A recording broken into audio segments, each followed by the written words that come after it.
চরণটা ধরলেন প্রভু। ভেবেছিলাম এই জগৎ সংসারে আমি বড় ভক্ত, কিন্তু প্রভু আমার চাইতেও বড় ভক্ত ওই অর্জুন। যে অর্জুন শুধু বদনে নয়, তার সর্বঙ্গে যেন কৃষ্ণময় হয়ে আছে, কৃষ্ণ নামে ধ্বনি করছে। আচ্ছা, আমার গৌরহরি আর সে ব্রজের গোপীদের যেন ভুলতে পারছে না। তাদের জিজ্ঞেস করছে, গো তোমরা কেমন সেই ব্রজের গোপী যাদের আমি রাস বিলাস করেছিলাম? আমার গৌরহরি আজকে কি করছে? হরি নাম করছে। কি রে? খোল করতাল রে, খোল করতাল দিয়ে আমার গৌরহরি আছে সকল ভক্তদের নিয়ে হরি নাম করছে। হরি বল বলে, খোলো করো তালে গোড়া সমিলি করিয়া, খোলো করো তালে গোড়া সমিলি করিয়া, আর তার মাঝে নাচে গোড়া জয় জয় দিয়া, তার মাঝে নাচে জয় জয় দিয়া। আমার গৌরাঙ্গ নাচিছে, ওই গৌরাঙ্গ নাচিছে, ওই হেমদন্ত বাহু তুলে গৌরাঙ্গ নাচিছে, হেমদন্ত বাহু তুলে গৌরাঙ্গ নাচিছে, হেমদন্ত বাহু তুলে গৌরাঙ্গ নাচিছে। বলে নিত্যানন্দ নাচিছে, নিত্যানন্দ নাচিছে, নিত্যানন্দ নাচিছে, নিত্যানন্দ নাচিছে, চিতে যার সদানন্দ নিত্যানন্দ নাচিছে, শ্রীধরে সদানন্দ নিত্যানন্দ নাচিছে, শ্রীধরে সদানন্দ নিত্যানন্দ নাচিছে। আর কে নাচছে? বলে শ্রীবাস নাচিছে, শ্রীবাস নাচিছে, ওই শ্রীবাস নাচিছে, শ্রীবাস নাচিছে, যারা কিনাই গৌর নাচে সেই শ্রীবাস নাচিছে, যারা বিনয় গৌর নাচে সেই শ্রীবাস নাচিছে, যারা বিনয় গৌর নাচে সেই শ্রীবাস নাচিছে। আর কে নাচছে?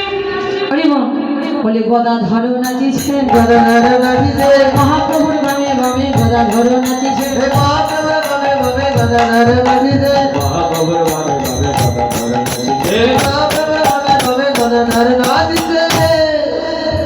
আর কে নাচছে?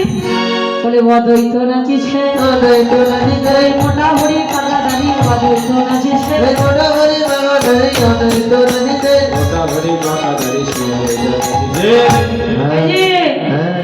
আমার মায়েরা দিদি ভাইরা বলে তো, অদ্বৈত পূর্ব জন্মে কে ছিল? পানের দোকানদার। কে ছিল? পানের দোকানদার। জানো না? হ্যাঁ ছিল অশুভ দাদু ছিল।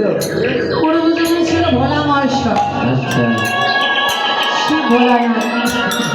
দেখুন, আমার ভগবান যখন রাস বিলাস করেছিল, রাসের তারিখে হয়েছিল পার্বতী।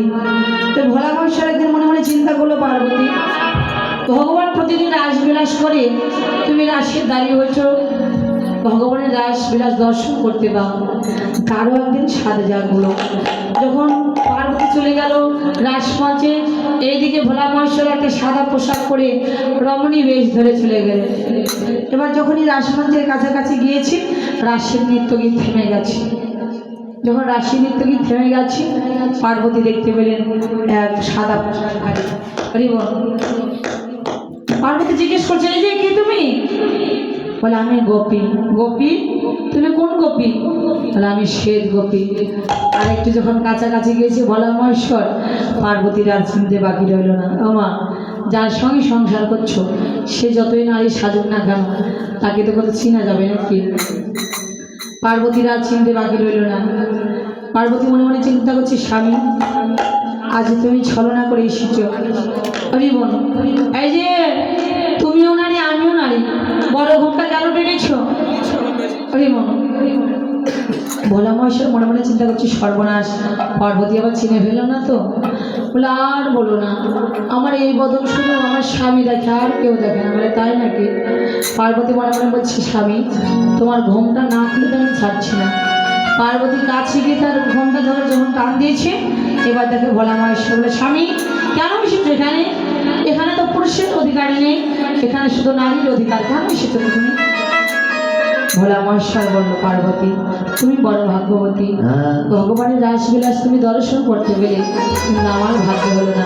তবে শোনো, আমিও কথা দিলাম যখন কলিযুগে আমি অদ্বৈত হয়ে যাব, ভগবানের রাস আজ গোপনে করছে, আমি সেদিন সকল ভক্তের মাঝে রাস প্রকাশ করে দেব। হরে হরে তো সেই ভোলামাশ্বর হয়ে গেল অদ্বৈত, যে অদ্বৈত আমার ভগবানকে আমার গৌরহরিকে তুলসী পত্র দিয়ে আহ্বান করে এনেছিল। আর পার্বতী হয়ে গেল অদ্বৈত ঘরণী সীতা ঠাকুরানী। বলি বল এবার সঙ্গে গেলেন কে নাচছে? বলি ভক্তবৃন্দ নাচিছে। ভক্তবৃন্দ নাচিছে, তুমি ঢোলো ঢোলো করে ভক্তবৃন্দ নাচিছে। মোবাইলের সাথে করে ভক্তবৃন্দ নাচিছে। আরে হ্যাঁ শুধু নবদ্বীপে কি আমার গৌরহরির ভক্ত ছিল?